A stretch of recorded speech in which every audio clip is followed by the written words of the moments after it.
महाभारत के समय की बात है। महान गुरु द्रोणाचार्य और उनकी पत्नी कृपि के घर एक पुत्र का जन्म हुआ। उस बालक का नाम रखा गया अश्वत्थामा।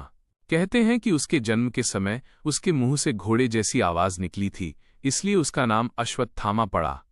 अश्वत्थामा कोई साधारण बालक नहीं था, वह भगवान शिव का अंश माना जाता था। उसके माथे पर एक दिव्यमणि थी जो उसे अपार शक्ति, रोगों से रक्षा और अमरत्व प्रदान करती थी।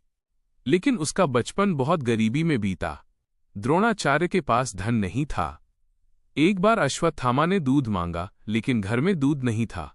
उसकी मां ने आटे का घोल बनाकर उसे दूध बताया। जब उसे सच्चाई पता चली तो उसके मन में गरीबी और अपमान की गहरी छाप पड़ गई। इसी कारण द्रोणाचार्य अपने मित्र द्रुपद के पास मदद मांगने गए, लेकिन द्रुपद ने उनका अपमान कर दिया। उसी दिन से द्रोणाचार्य ने ठान लिया कि वे अपने पुत्र को महान योद्धा बनाएंगे। कुरुक्षेत्र और द्रोणाचार्य का वध। समय बीता और द्रोणाचार्य बने हस्तिनापुर के राजकुमारों के गुरु। उन्होंने अर्जुन, दुर्योधन और अन्य राजकुमारों को शिक्षा दी। अश्वत्थामा भी उन्हीं के साथ बड़ा हुआ और एक शक्तिशाली योद्धा बन गया। अश्वत्थामा और दुर्योधन के बीच गहरी मित्रता हो गई। वो हमेशा कौरवों के पक्ष में खड़ा रहा। फिर आया महाभारत का महान युद्ध, कुरुक्षेत्र युद्ध। यह युद्ध धर्म और अधर्म के बीच था। अश्वत्थामा ने युद्ध में भयानक पराक्रम दिखाया, लेकिन युद्ध के दौरान एक ऐसा क्षण आया जिसने उसकी पूरी जिंदगी बदल दी। जब द्रोणाचार्य युद्ध में अपराजेय बन गए तो उन्हें हराने के लिए एक योजना बनाई गई। कृष्ण ने सुझाव दिया कि द्रोणाचार्य को मानसिक रूप से तोड़ा जाए। भीम ने एक हाथी को मारा जिसका नाम भी अश्वत्थामा था और जोर से चिल्लाया, अश्वत्थामा मारा गया। जब द्रोणाचार्य ने युधिष्ठिर से पूछा तो उन्होंने कहा, अश्वत्थामा हतोहत। फिर धीरे से कहा, नरोवा कुंजरोवा, यानी अश्वत्थामा मारा गया, चाहे वो इंसान हो या हाथी। द्रोणाचार्य ने अपने पुत्र के मारे जाने की बात सच मान ली और शोक में डूबकर अपने हथियार छोड़ दिए। तभी धृष्टद्युम्न ने उनका वध कर दिया। प्रतिशोध और श्रीकृष्ण का श्राप।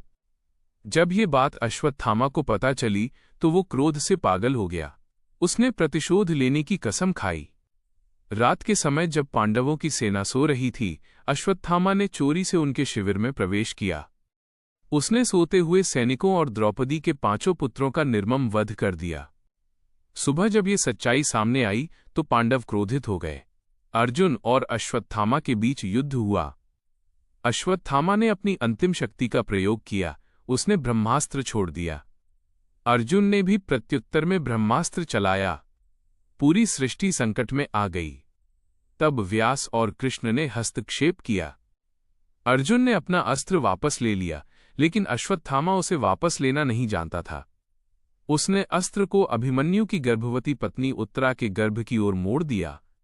उस अस्त्र से गर्भ में पल रहे शिशु की मृत्यु हो गई, लेकिन कृष्ण ने अपनी शक्ति से उस शिशु को पुनः जीवित कर दिया।